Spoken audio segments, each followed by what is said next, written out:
نوشہر و فیروز میں کرپشن کے عنوان پر طلبہ و طالبات کے درمیان ہونے والے تقاریری مقابلوں میں نمایاں پوزیشن حاصل کرنے والے طلبہ و طالبات میں محکمہ پولیس کی جانب سے کیش انعامات تقسیم کیے گئے۔ انعامات تقسیم کرنے کی تقریب گورنمنٹ ہائر سیکنڈری اسکول میں منعقد ہوئی۔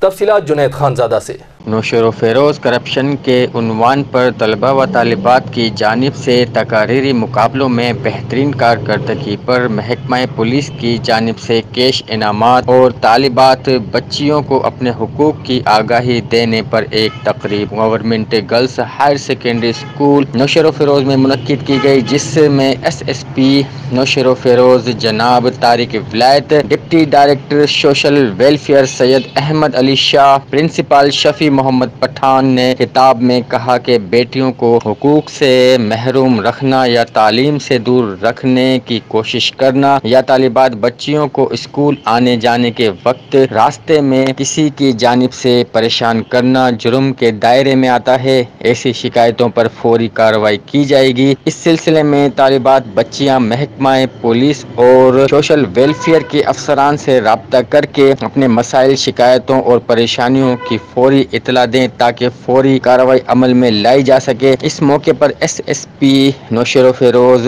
جناب طارق ولایت نے محکمہ پولیس کی جانب سے طلبہ و طالبات میں کیش انعامات تقسیم کیے۔ کیمرہ مین عقیل خانزادہ کے ساتھ جنید خانزادہ، سٹی نیوز، نوشہر۔ ہم لاتے ہیں ٹاپ نیوز، آپ کے فیوریٹ ٹاک شوز اور انلمیٹڈ انٹرٹینمنٹ صرف یوٹیوب پر۔ اگر آپ نے ابھی تک ہمارا چینل سبسکرائب نہیں کیا تو ابھی سبسکرائب کریں اور بیل آئیکن کو کلک کر کے ہماری لیٹسٹ ویڈیوز کے بارے میں اپڈیٹ جانیں۔